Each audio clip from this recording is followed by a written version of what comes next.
I'm Superintendent of Public Instruction Chris Reykdal, and thank you for checking in again on our weekly video series. It's a complex time that we're in right now, and I suppose if there's good news, it's that we really do understand that the rest of our school year is going to involve continuous learning at a distance, and districts are getting better and better at that, and they're reaching out more effectively. They're doing the professional development of their staff. Still difficult, still not easy. I want to lead with a huge shout out to our educators today, and for all of you who are beginning to understand how complex their life is. All of us are struggling through this stay-at-home order and the need to keep ourselves safe and to keep our communities safe, but with an expectation to work, particularly our teachers. They're trying to deliver instructional services for our students and often take care of their own children and get them engaged in learning from their teachers. So it's a really complicated time, and I'm grateful for the grace that folks have offered our educators, and I thank them for their work. We only have 3 topics today, but 2 of them are going to take some depth. One is supports for students with disabilities. The second one we'll get to is what's going on with grading in our schools, and will we have definitive answers around that? And then we're going to finish with a rapid fire round of Would You Rather. It's become a popular little segment for folks, and not just young people sending us Would You Rather questions, but also some of our educators and parents, and that's pretty cool too. So let's get started. First thing, students with disabilities. We continue to get a lot of questions about this. Let me just ground you all in sort of the facts about this. About 14% of our students in Washington State have a qualifying disability. They have an individualized education program, an IEP. These are really important. These create the roadmap for success in supporting our students. We have both federal and state law that creates an absolute positive civil right for students to get a free and appropriate education. It's a consistent basic education with all students, but for some of our learners, they really need intensive supports. This has been really hard for some of those families and some of those students and our educators trying to deliver those services. As you might imagine, some of this is really intensive. It's one-to-one in our traditional buildings. It might be language and speech therapy. It might be really focused reading skills. For some of our medically fragile students, it can be one-to-one support and getting them basic sustenance during the day, feeding and other things. So we have a huge range of supports that students need. The question we keep getting is, can OSPI make somebody do something? Can you guarantee it? Can you ensure that there's no loss of learning and no disruption in my student's IEP plan? And the challenge is, we are a local control state. And it's actually a question we got from a young student of ours who sort of asked the question, what is the role of OSPI here? And I always want to be really candid with everybody. We guide in the state of Washington. We set a policy framework of expectations. We send appropriation and allocation of money to districts. We collect their performance data, and we review the success of districts or not. We have an audit function. It's a performance function, if you will, where we go in and we check on the effectiveness of educators and effectiveness of systems, not just about students with disabilities, but nutrition programs, how they're delivering instruction, how they're delivering safety programs. That work will always continue. What we don't do is make individual decisions at the district level. Our state is designed around electing local school boards. Every district in the state has a 5-member school board, except Seattle, they have a 7-member board. Those are the policymakers at the local level. They hire local superintendents. So I get a lot of questions from people who say, can you go into this school district and make this person do something? And the answer is no.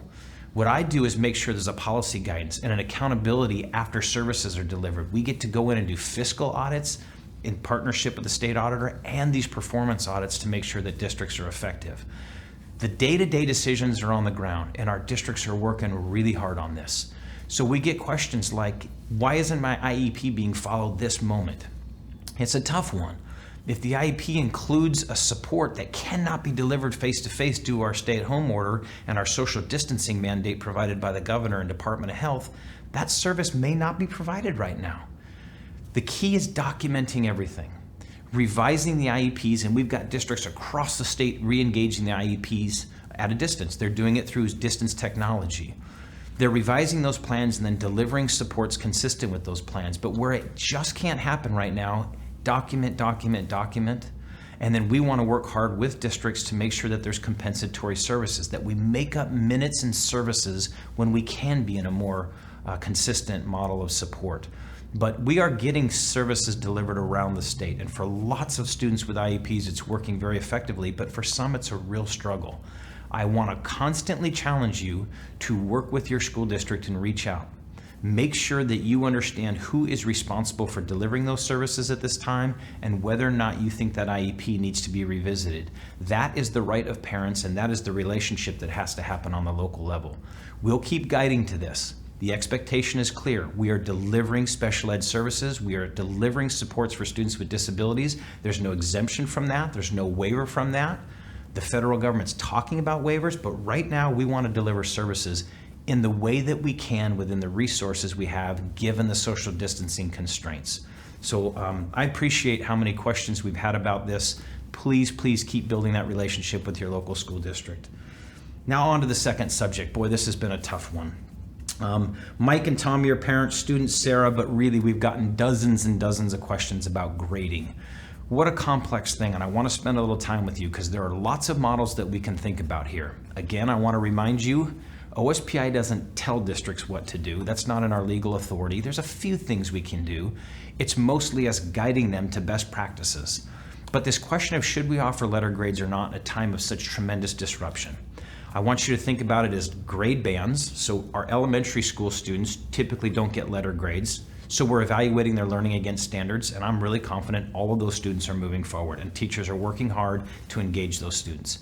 Middle school students start getting letter grades, but for most of them, it doesn't impact high school GPAs or get to be a contemplation for scholarships, college admissions, or other things.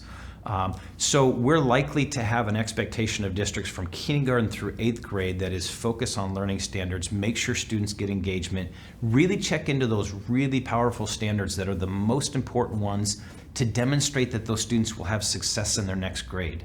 This isn't the time to address all 100 or 150 standards we have in the state, really being specific about the ones students need. Now, high school students, wow, this is a challenge for our districts.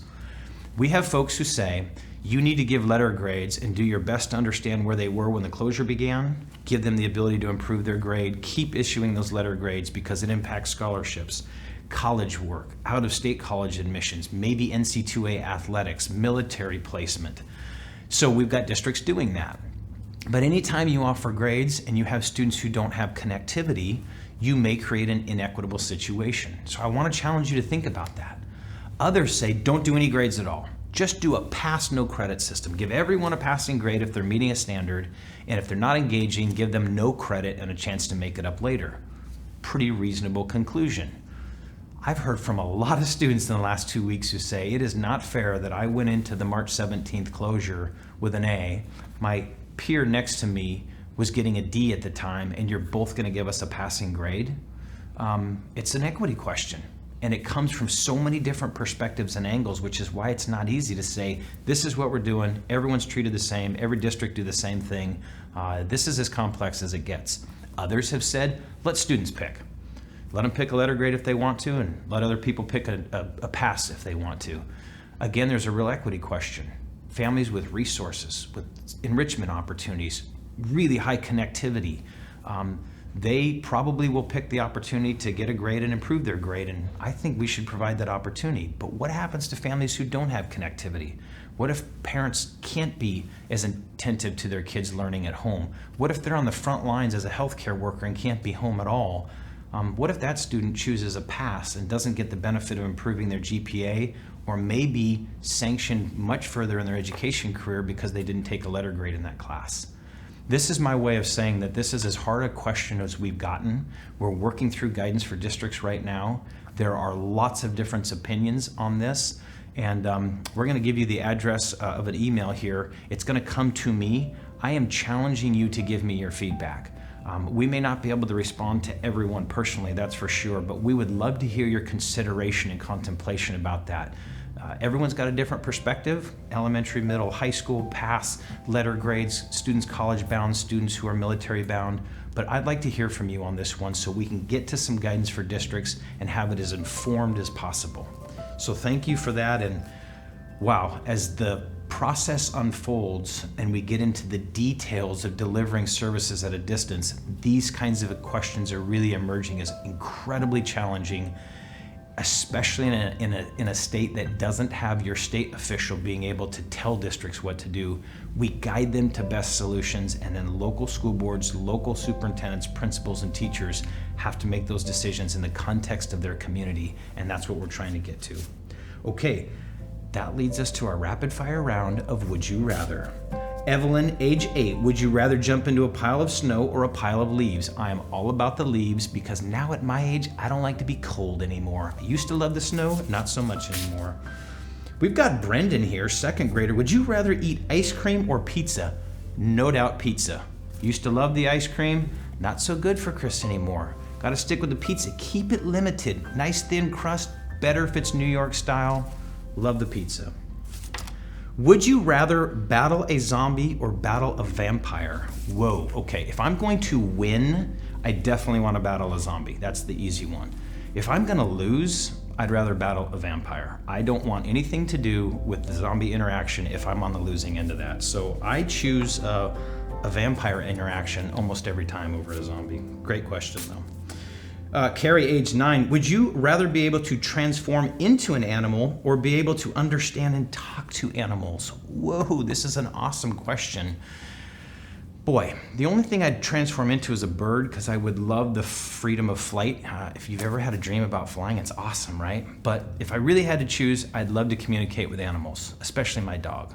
I think she's leery of our food schedule with her, and I would love to know her actual thoughts. So I'd love to talk to animals. What an awesome question, Carrie, age 9. That's what we got right now for the Would You Rathers. Thank you, everybody. You gotta keep humor in these times. We have to have fun.